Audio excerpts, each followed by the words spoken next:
Bismillahirrahmanirrahim. Faslun fi ahkamil khiyari. Faslun utawi iki kono fasal suwiji fi ahkamil khiyari ing dalem nerangake pira-pira hukume khiyar. Wal mutabayyi'ani utawi wong kang akot bek loro iku bil khiyari den kenake milih baina imdhail bai'i ing dalem antarane nerusake bek wa fashihi lan ngerusak bek ayas butu tegese tetep lahuma keduwene mutabayyi'ain tetep apa khiyarul majlisi khiyar majlis fi anwa'il bai'i ing dalem pira-pira wernane bek kasalami kaya dene akad salam malam yatafarraqa ing dalem sadurunge durung pisah sapa mutaba'iyain. Pun kula terangaken Gal sidik mau jelas. Fasal ini menjelaskan tentang khiyar. Khiyar secara bahasa niku milih sing iki atau milih sing iko. Pokok secara bahasa khiyar itu adalah milih atau pemilihan ya, antara dua perkara, baik itu yang benar atau yang salah, yang sah atau tidak terserah. Secara bahasa itu masih mutlak, yaitu memilih suatu perkara di antara dua perkara. Sedangkan khiyar menurut istilah syar'i di dalam transaksi jual beli adalah memilih antara meneruskan atau membatalkan akad. Yang tentunya di sini kalau pembahasannya jual beli ya meneruskan atau membatalkan akad jual beli. Siapa yang diperbolehkan memilih atau memilih meneruskan atau membatalkan adalah al-mutabayyi'ani. Siapa pelaku al-mutabayyi'ani? Yaitu penjual dan pembeli. Tentu sudah dijelaskan di dalam bab jual beli ya, tentang syarat-syarat dari pembeli, syarat dari penjual, syarat dari mabek, syarat dari siwot dan seterusnya ya. Kemudian ada rukun jual beli yang diantaranya adalah menggunakan siwot, ijab dan qabul ya. Siwot, ijab dan qabul itu memang mayoritas ulama mewajibkan dan itu menjadi rukun. Kalau transaksi jual beli itu tidak menggunakan sighot ijab qabul, maka jelas akad ini dianggap tidak sah karena tidak memenuhi salah satu di antara rukun jual beli. Ini memandang pendapat dari jumhur ulama atau mayoritas pendapatnya ulama.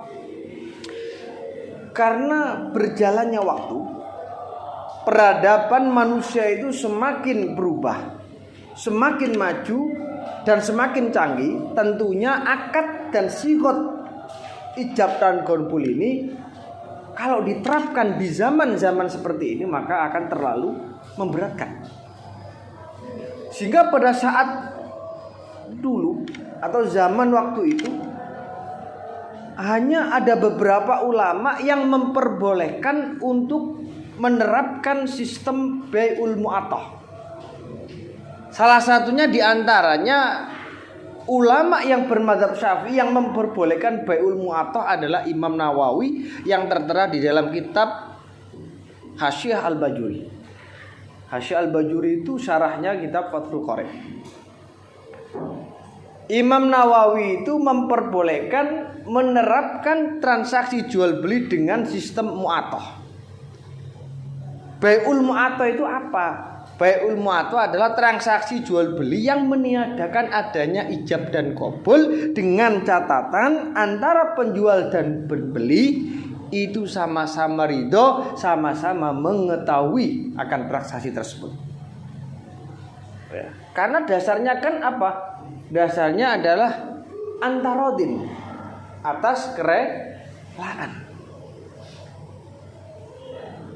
Sehingga karena dianggap memberatkan mungkin ya di zaman sekarang, ya, maka pendapat Imam Nawawi ini akan lebih diprioritaskan untuk zaman sekarang.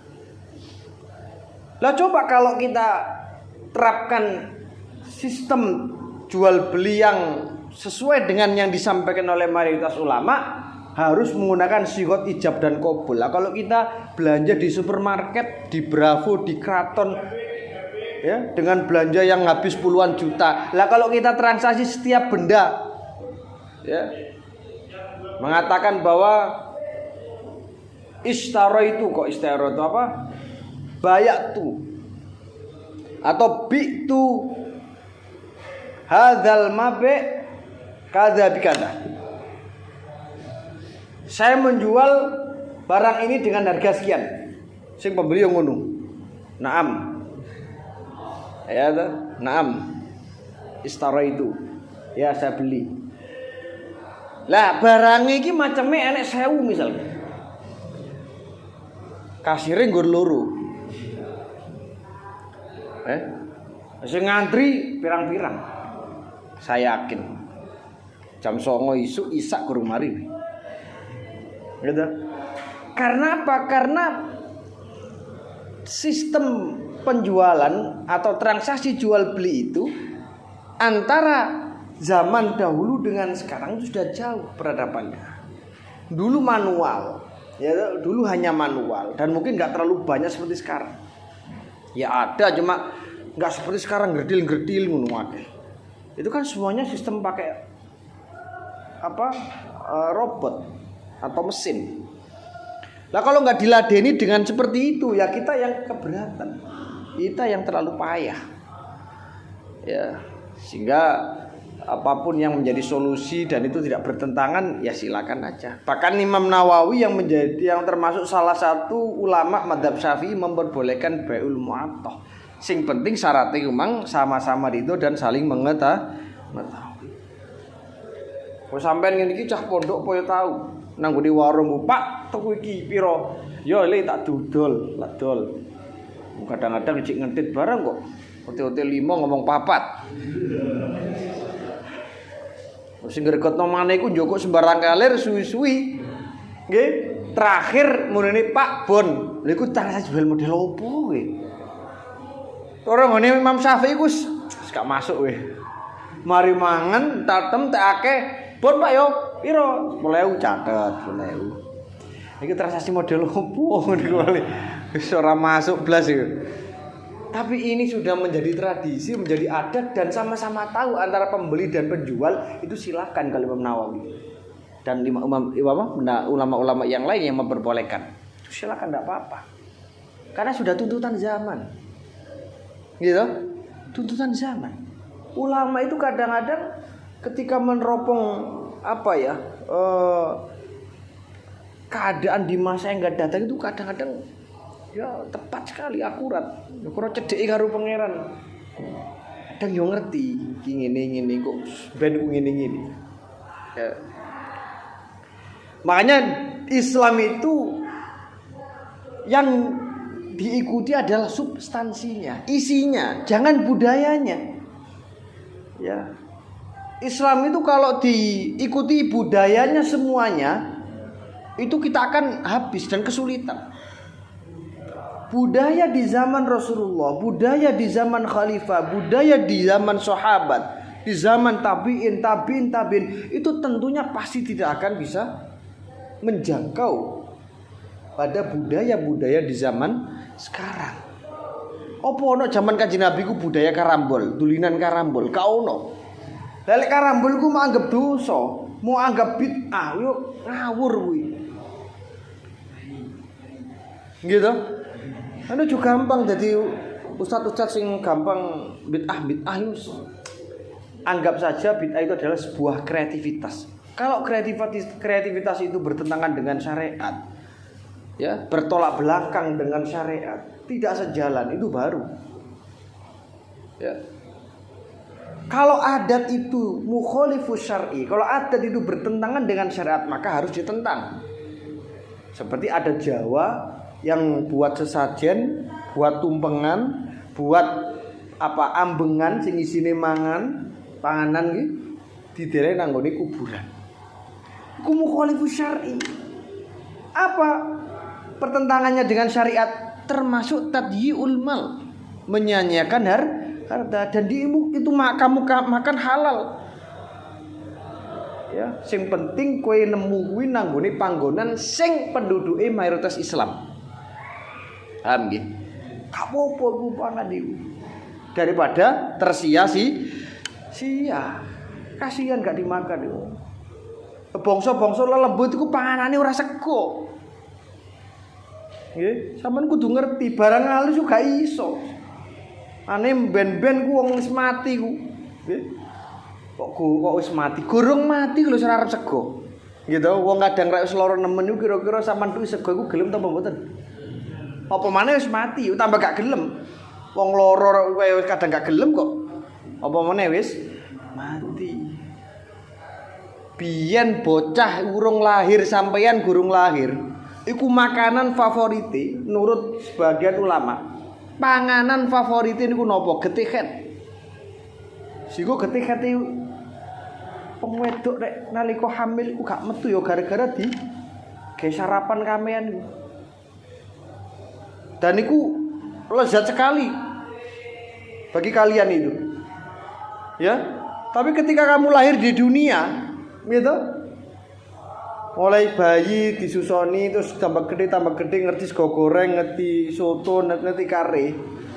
Kowe dikon balik maneh kon mangan getiket itu kira-kira kolu napa mboten? Ora gelem. Lah nang dunya ku nggo ngono. Dunya niku favorite yo soto, yo sate, yo gule gitu. Mati dipaksa kon mancego, yo ora gelem. Wong duduk nggone, duduk alam. Yo padha karo ngoten. Genti panganane niku napa? Sedekah jariyah, waladun sholihun yad'ulah. Marunu genti apa ilmu sing iku panganane kiriman donga, kiriman Fatihah, kiriman surat Yasin. Niku panganane. Nggih. Dadi aja kok padakno, wis mati kok disajeni iku. Sing ada Jawa iku nggae cocok bakal iku rek kapan mantenan. Iku yo kadang-kadang ngawur. Rek mukhalifus syar'i itu gak oleh. Apapun lah adat itu kalau mukhalifus syar'i jelas haram.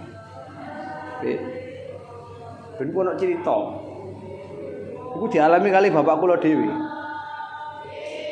Bapak kula niku biyen turunane wong Lamongan ya kula barang. Iku ana acara sing gawe cok bakal. Cok bakal ku gawe kadang-kadang ya sego dikenang pojok-pojokan cek selam. Ya iku bengi krasa wesu. Krasa lesu dipangan. Lu aneh iku sing duwe gawe, isuku yo nekokno, sapa sing mangan? Lah bapak kula nggih gak kurang akal, yo paling bae sing mangan, bengi-bengi teko. Sing takok iku yo mikir, ya iya bener ya. Lha apa mau takokno? Ya wis ora usah takokno. Lah kowe rek pancen gak percaya, iku dipangan sapa berarti ora usah gawe ngene. Berarti kowe gak percaya mek ngono ku ya setengah-setengah. Kadang yo kae bayar senengane Surya ya dikei Surya. Yo disedoti arek-arek kok. Yo gak apa-apa ngono ku iku pancen barang sing tersia-sia. Lha iku jenenge adat mukhalifus syar'i. Iku sing gak oleh. Lho kudu ngerti sithik-sithik barang sing ngoten niku. Sebab sampean niku santri. Santri niku meluruskan. Meluruskan tapi dengan cara yang baik, dengan cara pendekatan. Wali Songo oleh hasil ngislamno Indonesia iku ya gara-gara ora gampang haram, kafir, musyrik, ora ngono. Nggih. Biyen sing jenenge sesajen niku nggih kan mesti digawe kadang-kadang diwenehi kebo nggih wis diguak nang laut. Nggih ben dewa iku iso menehi banyu, ngenehi rezeki sing melimpah. Lah karo Wali Songo ya penak. Ora usah diguak nang kali. Ndase kebo iku masaken. Lah terus ya dipora bareng-bareng didongani lah ya enak sih. Lho itu lho. Tetep kebun niku gak diilangi. Kongkon kebun ndase kebun tetep tapi masak digawe bancaan. Adat 7 dina. Nggih, ndongakno wong mati. Niku kan yo tradisine sadurunge Islam kan wis ana. Lah mek Islam diterusno tapi diisi dengan kalimat-kalimat thayyibah. Kan beres. Gitu loh, maksudnya pendekatan-pendekatan bagaimana caranya mereka itu enggak mudah tersinggung. Menurut saya kan enggak salat kafir. Wes. Aku delok nang YouTube kadang kopiku panas. Delok-delok gampang ngelokno. Wong niku rek alim nggih. Wong niku rek pun zuhud, wong niku makrifat. Iku ora gampang ngelokno wong. Tawenang. Dan cirinya orang zuhud dan makrifat itu tidak mudah kaget dengan perubahan zaman. Itu loh cirinya, enggak mudah kaget dengan perubahan zaman. Biasa ngoten. Wis dilewati biasa. Pun diterusaken. Kula baleni khiyar niku adalah memilih antara meneruskan atau membatalkan transaksi, ya, transaksi. Kemudian khiyar itu terbagi menjadi 3. Ada khiyar majelis, ada khiyar syarat, ada khiyar aib. Ya. Ada memilih karena ada persyaratan, memilih karena adanya kecacatan, memilih sebelum adanya perpisahan. Nah, yang pertama adalah pembahasan tentang khiyar majelis. Yasbutu lahum khiyarul majlis fi anwa'il bai' kasalam ma lam yatafarraqa. Khiyar majelis itu adalah memilih antara meneruskan atau membatalkan transaksi jual beli sebelum kedua belah pihak antara pembeli dan penjual itu berpisah dalam majelis akad. Jadi misalkan saya dengan sampean yang sebagai penjual, saya masih tawar-menawar. Sebelum saya berpisah, ini tidak boleh kamu serahkan atau kamu limpahkan kepada orang lain untuk menjual barang tersebut kepada orang lain. Tidak boleh. Karena ini masa pemilihan atau namanya khiyar majelis. Di pasar, di mall, ketika masih saling transaksi, masih saling tawar-menawar, kemudian ada orang ketiga dia mau membeli ini, tidak boleh sebelum ada keputusan ini. Ku jenenge nyerobot. Malah kan ada masa khiyar gini nggak boleh dia menyerahkan barangnya untuk dijual kepada orang lain. Itu aturan di dalam transaksi. Ai muddata adami tafarruqihima. Ai muddata adami tafarruqihima tegese ing dalem mangsa ora anane pisahe mutaba'iyain. Urfan ing dalem umume. Ai yang qati tegese pegot apa khiyarul majlis? Khiyar majlis imma bi tafarruqil mutaba'iyaini. Ana kalane kelawan pisahe wong akad bek loro bi badanima kelawan badane mutaba'iyaini. An majlisil akdi saking majelis akad au bi ayyahtaro utawa kelawan gambarane milih sapa al mutaba'iyani wong akad loro luzumal akdi ing tetepe akad.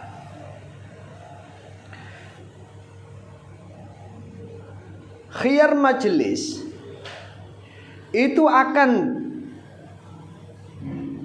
berakhir, ya.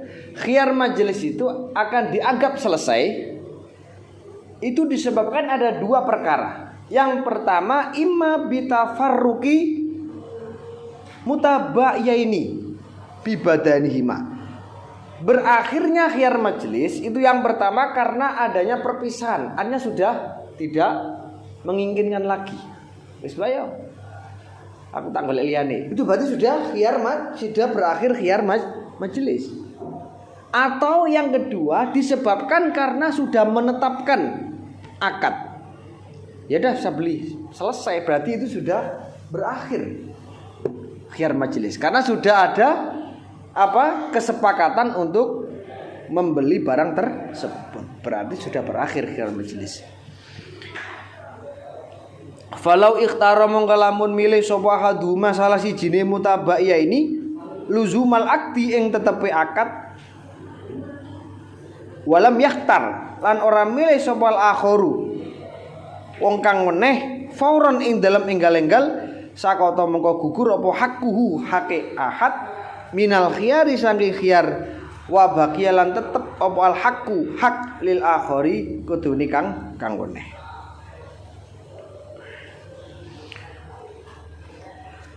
Seandainya salah satu di antara kedua belah pihak itu memilih untuk menetapkan akad dan tidak segera memilih pilihan yang lain.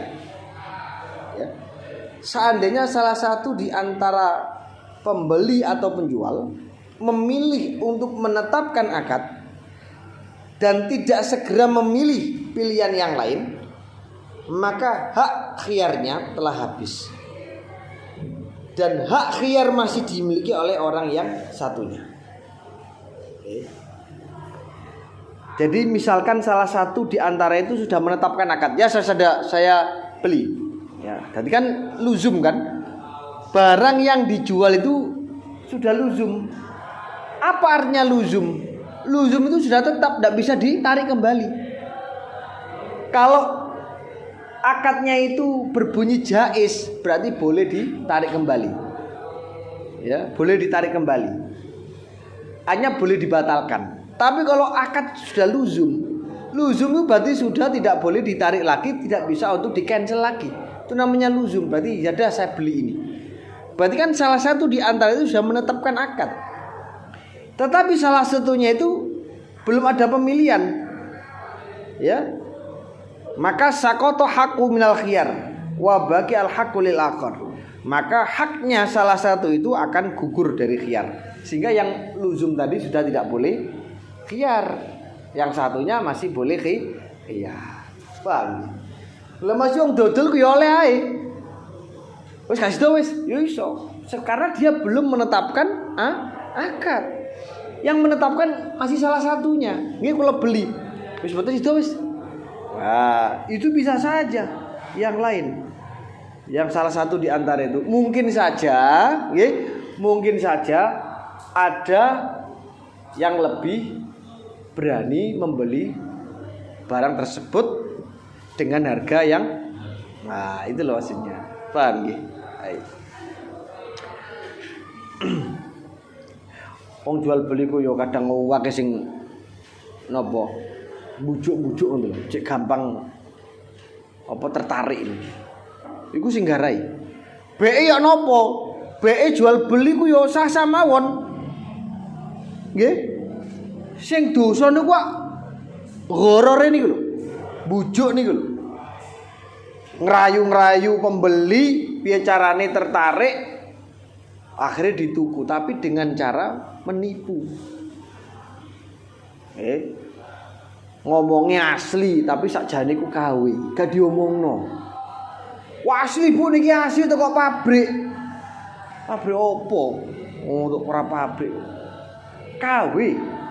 Lah niku transaksi ini sah tapi jual beli niku haram. Tapi tak takoni sampean, adol telek niku haram napa halal?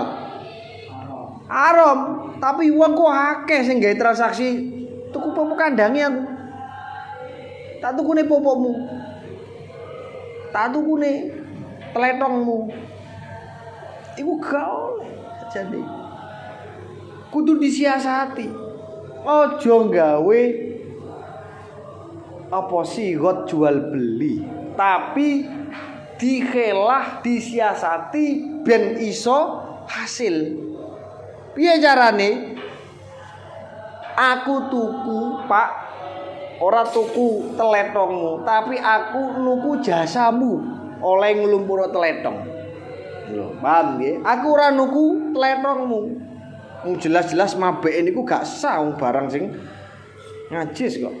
Aku nuku jasamu, tak wehi jasamu. Ya, oleh nglumpukno telek-telek ngoten niku. Nggih. Namun kuwi jadi dibahas. Lah sakniki tanaman-tanaman sing dipupuk nganggo telek-telek niku piye buahe? Haram napa halal? Ngono kuwi jadi dibahas sampai ulama. Iya. Lele-lele barang iki lho sing liar-liar. Wong kadang mbek wonge sing duwe ku yo dikai batang, dikai telek, dikai macam-macam pokoke sakanane. Ngono ku ulama ini sing ngandakno hukum ini ku makruh. Hukume napa makruh. Kula niku nate maos, tapi aja mok fatwano, aja mok kandak-kandak. Maksudnya aja mok fatwano, aja mok gaweno solusi. Ten gene kitab Bughyatul Mustarsyidin ku jelas, dzahaba minasy-Syafi'i ila taharati rausil ma'kul. Ada sebagian pendapat dari ulama mazhab Syafi'i yang menghukumi suci kotoran dari hayawan yang bisa dimakan. Jadi telai sapi ku ya suci. Tapi ora kena mau tiru. Ora kena. Fikih niku rek gak khilaf. Yo gak menarik. Makane basul masail musyawarah. Diputusno kok meneng. Musyawarah ini sampun, iku duduk musyawarah, iku penataran. Musyawarah iku diskusi yelan-yelan. Jaman nalika Mbah Bisri karo Mbah Wahab iku ora tau jenenge akur jawaban ora tau. Biyen iku sentrale teng masjid kula lho, teng Masjid Jami Kauman. Ku mbiyen temriku. Salat Jumat bareng mbiyen temriku rin. Ya Wahab, ya Bisri, ya Delan, ya Bajuri niku ora diskusi teng masjid kula menika. Kapan? Senin malam Selasa. Sehingga sampai saiki niku Senin sampai malam Selasa akeh sing libur. Yo gara-gara napak tilas sejarah biyen. Senin malam Selasa niku para kiai Jombang do akeh sing lumpuk ning Masjid Kauman. Napa? Tujuane diskusi bahas hukum. Lho. Nek masalah diskusi iku gak tahu jenenge akur, wis koyo macan ketemu singa. Tapi nek di luar forum sepedo maneh. Nah, wong saiki kan gak diskusi rame diterus sampean njaba. Sampean teman-teman barang. Iku sing gak oleh. Mbah Bisri, Mbah Wahab. Iku rek kapan nang ngene forum koyo macan karo singa. Tapi rek sak bariku royokan oleh njukukno banyu wudu. Yo apa sampean? Dadi rek nang ngene luar forum yo kembali ukhuwahnya itu kuat. Nang forum bedo. Betul loh. Kadang-kadang orang yang nggak memahami itu ngawur. Nang diskusi dianggap temenan. Akhirnya sampai nang jopo-jopo kekiran gak wawawan gak sopo-sopo. Ini ku sing keliru. Wong rapat pinter ngono kuwi biasane.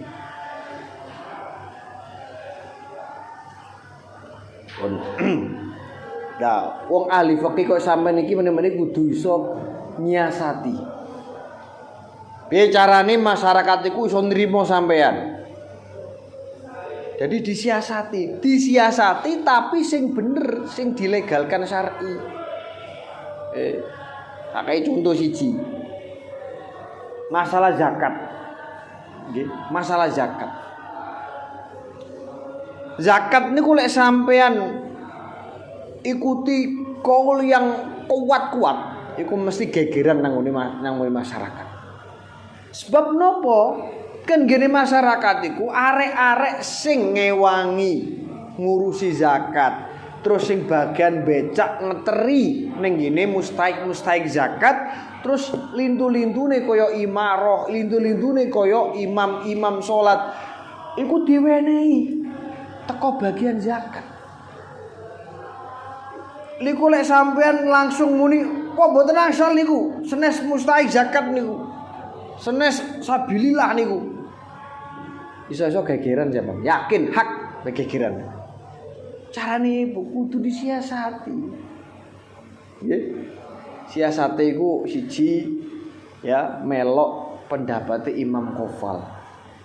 Imam Qofal itu sabilillah ditafsiri sabilul khair. Jadi tidak hanya orang-orang yang berperang melawan orang kafir di medan perang, tetapi beliau menafsiri sabilul khair, jalan-jalan kebaikan. Berarti diwenehno wong sing ngurip-ngurip masjid ya oleh, wong sing ngurip-ngurip madrasah ya oleh.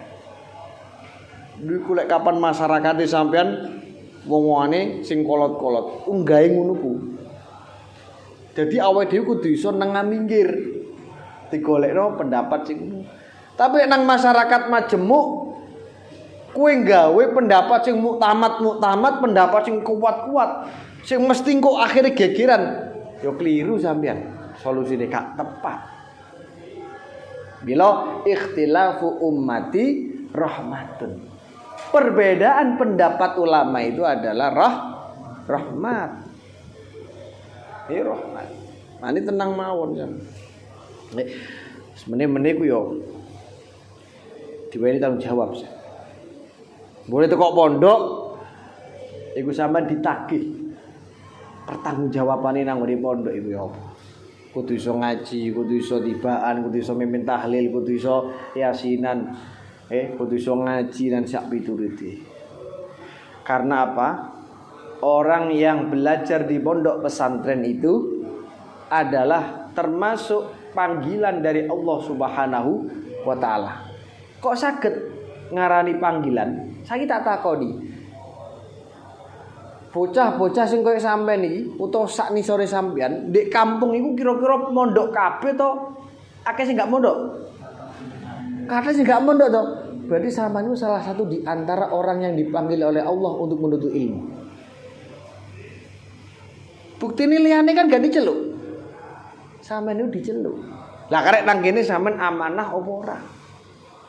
Lho, ngoten lho. Ane sampean niku tenang mawon nek belajare sampean niku temenan, nggih, manjada wajada iku bakal nemu. Terus sampean tenang mawon. Di samping sampean yo istighfar, sampean yo direwangi dijalukno sepuro karo bangsane malaikat, bangsane kewan, hatal hut, sampai ikan-ikan yang ada di laut itu loh mendoakan orang-orang yang belajar. Paham? Tenang mawon. Sing penting temenan. Gak peduli. Nggih.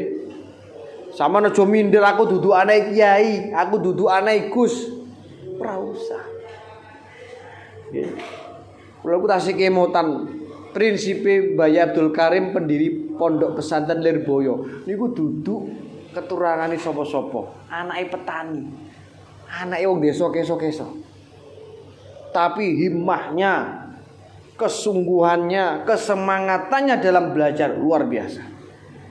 Sehingga manjada wajada itu akan berlaku kepada siapapun. Tenang mawon. Prinsipnya beliau mengatakan dalam buku Toko Lirboyo, 3 Toko Lirboyo, saya baca prinsip beliau itu tiada nasab ilmu pun jadi. Tiada nasab ilmu pun jadi. Kalau biyen ki ngoten. Kalau mlebu ning ngene pondok niku jurusan eksak kula, jurusan IPA. 0. Tapi saya berusaha. Turune jam 1:30, njaluk uruk nang ngene senior. Kon mahamno. Lho insyaallah. Suwi-suwi dibuka kali Gusti Allah. Oh, diterusaken. Walahumalan iku tetep keduwene al mutabai'aini ail mutabai'aini. Tegese wong akad loro wa kadalan hale kaya mengkono-mengkono mutabai'aini. li ahadihima keduwene salah sijine mutabaya ini idza waqafahu nalikane nocoki ing ahad sapa al akharu wong kang liya ayastarita utawi yen to nyaratake sapa mutabayin al khiyara ing khiyar fi anwa'il mabiin dalem pira-pira warnane mabek niku barang sing didol ila salah sati ayamin tumeka telu pira-pira dina.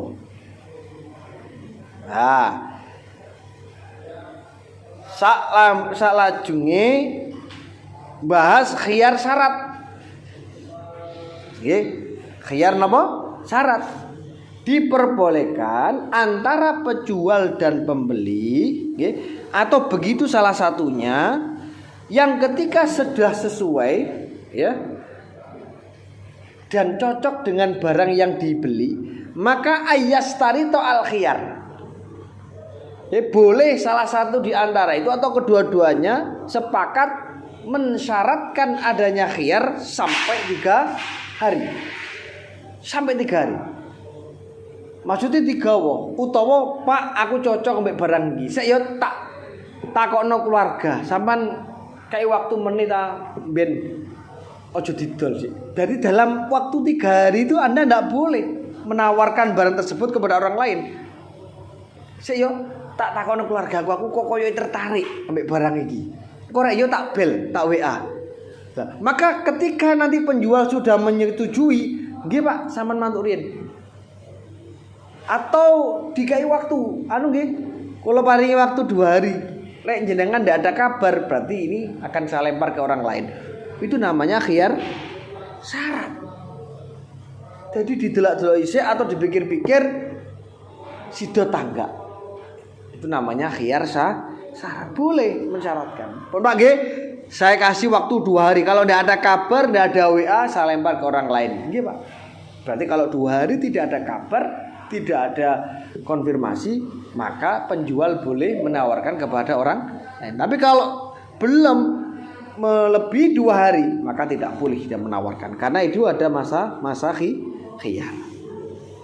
Waktu sabulan dan hitung apa salah satu ayam minal akdi saking akad, la minat tafarruqi ora saking pisahe salah sijine wong kang akad. Falau zada mongko lamun luweh apa al khiyaru khiyar ala salah satu ing atase 3 dina batola mongko batal apa al akdu akad.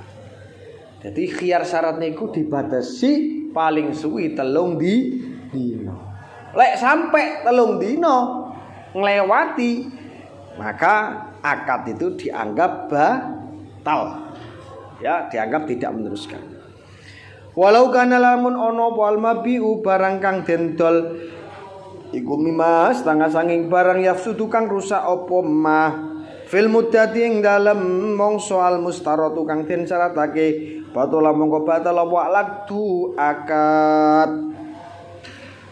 Lare ono barang sing didol iku termasuk barang sing gampang mambu, gampang kedaluarsa di dalam masa yang disyaratkan, maka seketika itu akad dianggap batal. Umpamane dodol jangan asem.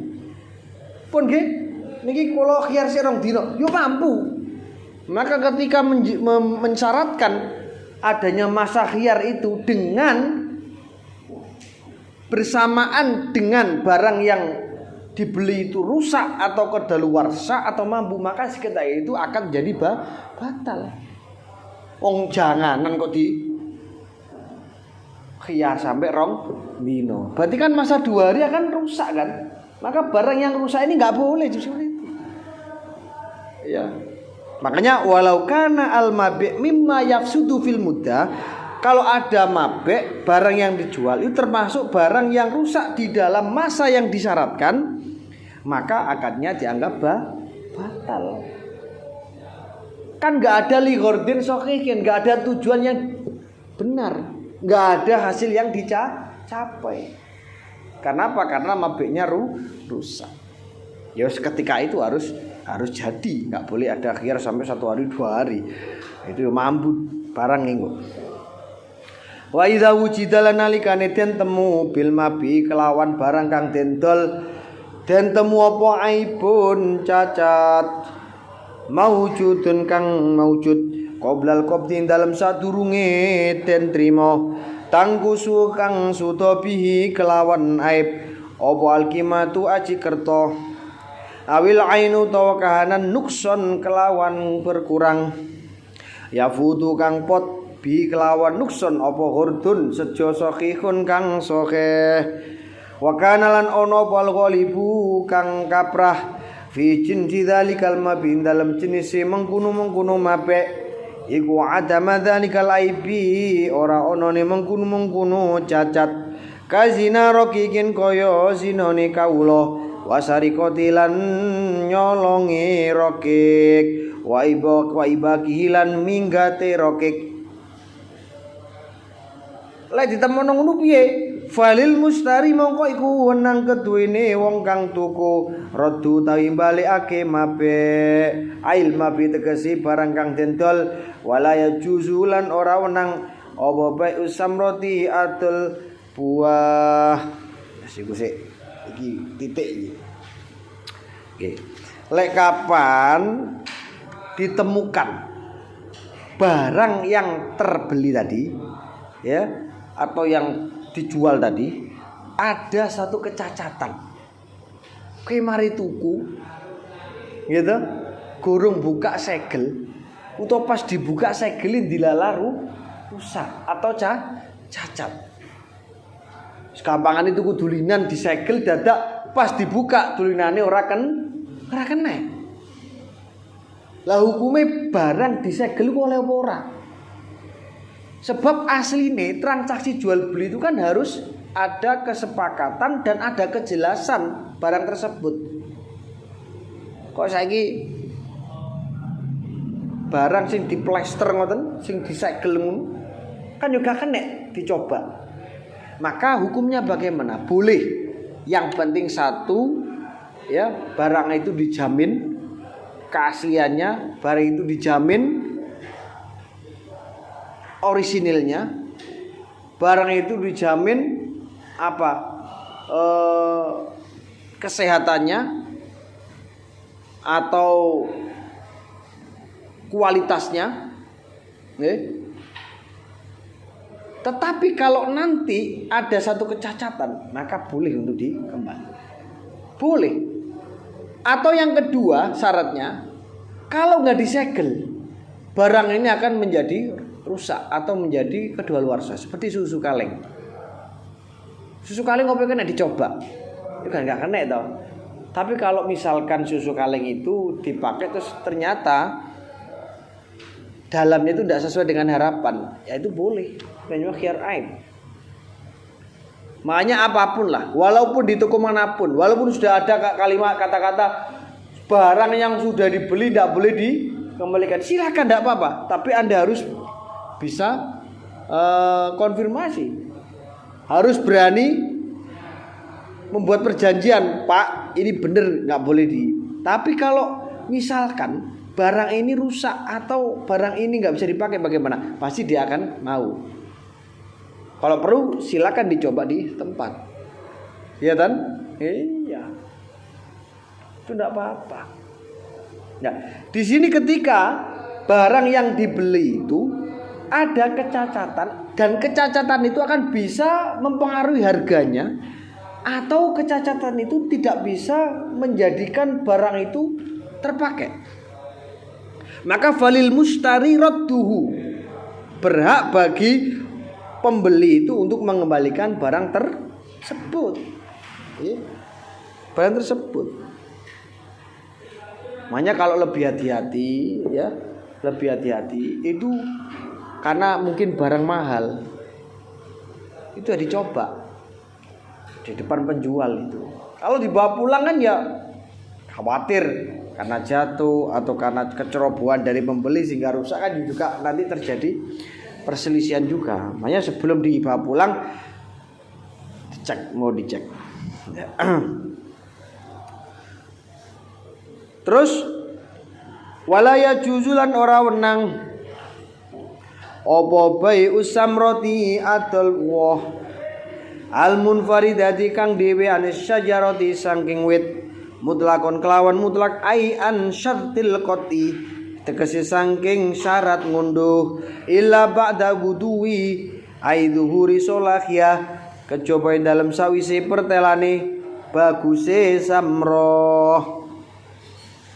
Tidak diperbolehkan menjual buah tanpa pohonnya dengan cara mutlak. Mutlak itu apa? Tanpa adanya syarat memanen.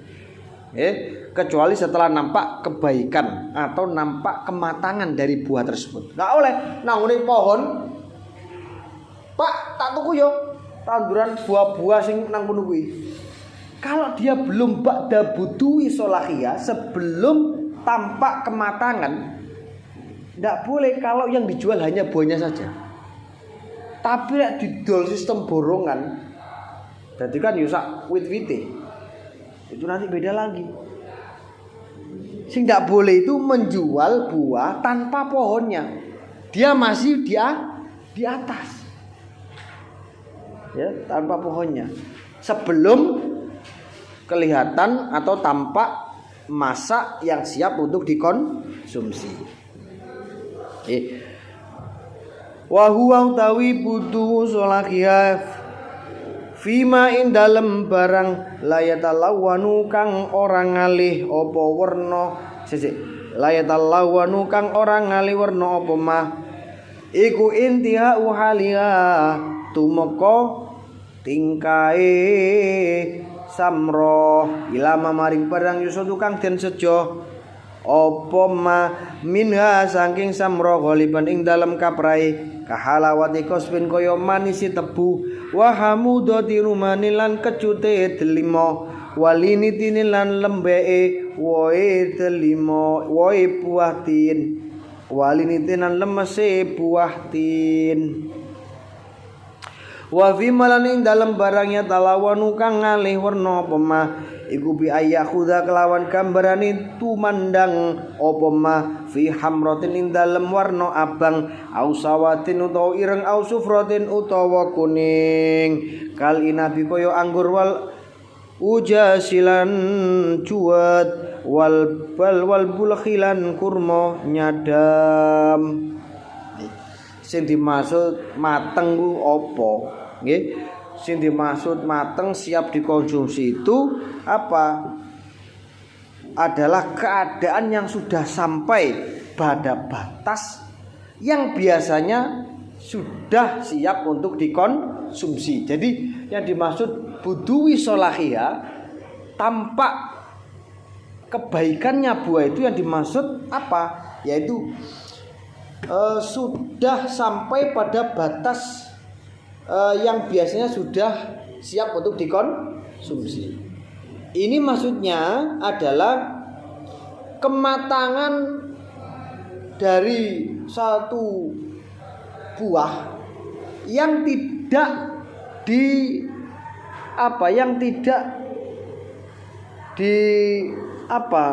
ketahui perubahannya. Ya. Maksudnya begini.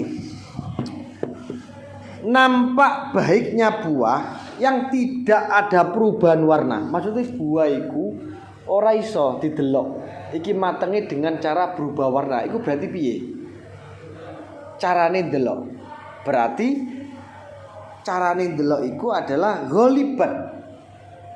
Biasanya kalau memang sudah siap dikonsumsi itu ya namanya sudah matang, seperti tebu yang sudah rasanya manis, delima yang sudah rasanya kecut, ya, atau lembek, buah tin wis lembek. Lah iku jarane wis matang. Itu berarti kematangan buah yang tidak ditandai dengan warna. Tapi ada saja buah itu yang matangnya ditandai dengan warna. Berarti ya harus pakai pijakan itu kematangannya. Seperti sudah menjadi merah, sudah menjadi hitam, sudah menjadi kuning.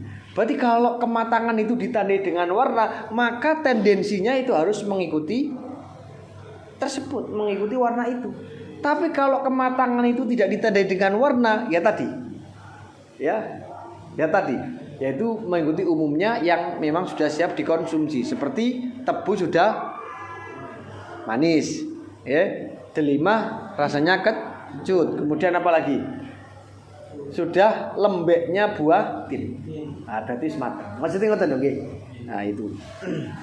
Jadi ada indikasi yang disampaikan dalam kitab ini rek biasane gak iso didelok karo warnane ya iku mang.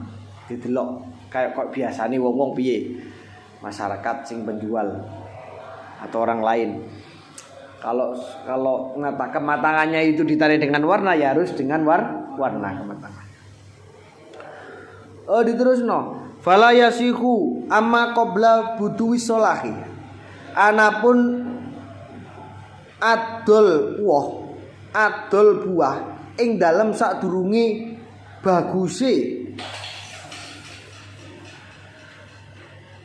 Amma qabla buduwi solahi anapun utawi adol buah ing dalem sadurunge pertelone bagus iku falayasihu mongko rasa apa bayuha adol samroh mutlakon kelawan mutlak lamin sahibis sajarah ora saking utawa ora maring wong kang anduweni wit wala min ghairihi lan ora maring sakliyane sahib illa bisyartil qat'i kejaba kelawan syarat ngunduh sawaun iku padha uga jarot utawi kelaku apa al adatu adat bikot isamroti kelawan ngunduh wa amla utawa ora.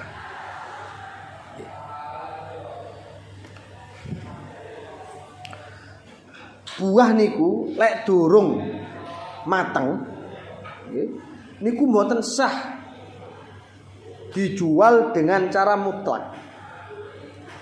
Tidak pada pemiliknya dan juga tidak pada yang lain. Kecuali dengan syarat dipotong. Sistem tebas. Paham nggih? Nah, sistem tebas berarti kan dengan cara dipanen. Ya, dipanen. Tapi kalau yang terjadi di masyarakat itu kan kadang-kadang pohonnya nggak dibeli, buahnya saja. Sing bener itu ya sak pohon beli. Atau dengan syarat dipanen. Dipanen itu napa? Ya diketoki. Itu. Baik kebiasaan itu berlaku di masyarakat atau tidak. Kalau sistem seperti ini boleh. Ya.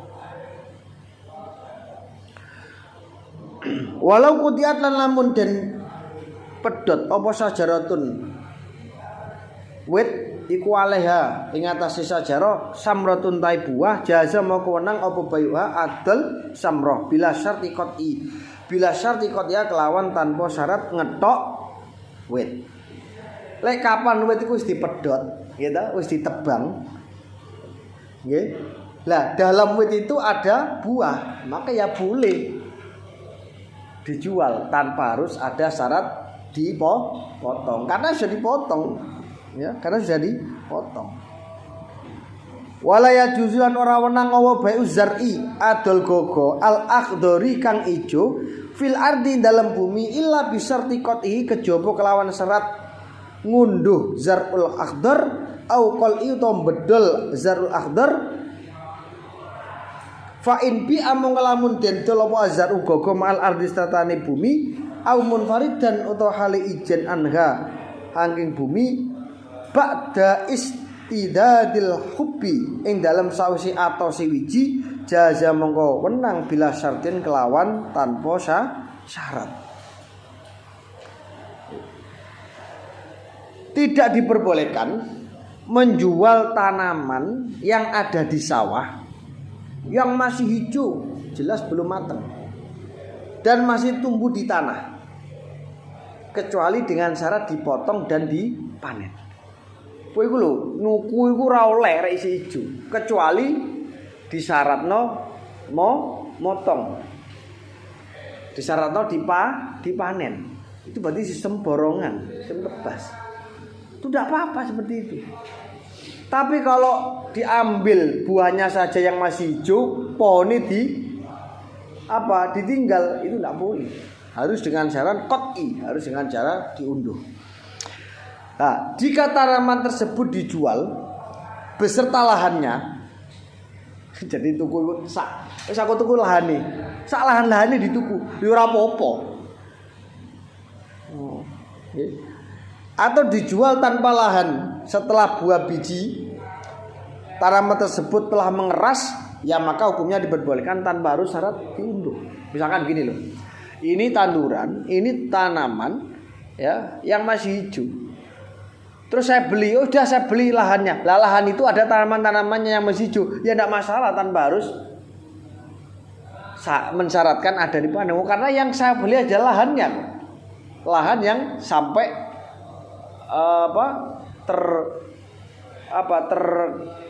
terjual dengan tanaman-tanaman yang ada di lahannya itu. Jadi misalkan tanaman itu terjual beserta lahannya, jadi sak lahan-lahannya dituku, ya tidak masalah karena lahannya yang dibeli tanpa harus ada syarat qat'un. Tapi kalau tanpa lahannya, maka disyaratkan tanaman itu harus sudah mengeras, harus sudah siap. Itu baru tidak apa-apa, tanpa harus syarat dipanen. Maksudnya atose pari kan ya wis nundono wis mateng kan, wis siap. Rek pari cek gembuk kan ya berarti enggak bisa. Paham ya? Tapi kalau tanpa lahannya yang dibeli, tapi ba'da istidadil hubbi, setelah mengerasnya biji, maka hukumnya diperbolehkan menjual tanpa harus ada syarat dipanen. Paham nggih? Iki sing gak paham takon. Nggih. Pun. Wa man utawi sabane wong iku lamun adol sapa man samron ing buah auzar'an utawa gogo. Lam yabdu kang durung pertelo apa solahuhu baguse samer atau zar'un lazimahu mongko wajib ing man apa sakyuhu nyirami samer auzar kodroma kelawan kira-kirane perkara tanmu kang bisa mundak di kelawan ma apa samratu buah atas limulan selamat apa samroani talafi sanging rusak sawa unuku padha uga ola utawi yen to nyepekake sapa albayu penjual bainal mustari ing dalam antarane pembeli wal mabilan barang kang didol au lam yukhilla utawa ora nyepekake sapa bae sapa wae sing adol buah atau hasil pertanian yang masih belum nampak baik. Saya ulangi, sapa wae sing ngedol buah atau hasil pertanian yang belum nampak baik maka baginya wajib untuk menyiram tanaman tersebut dengan kadar siraman yang bisa mengembangkan buah tersebut dan menyelamatkan dari kerusakan. Ya. Baik si penjual itu mempersilahkan pembeli untuk mengambil buahnya atau belum. Ya, pokoknya gurung api yo wajib untuk nyirami tanduran tersebut. Ya. Pun wallahu alam bishawab.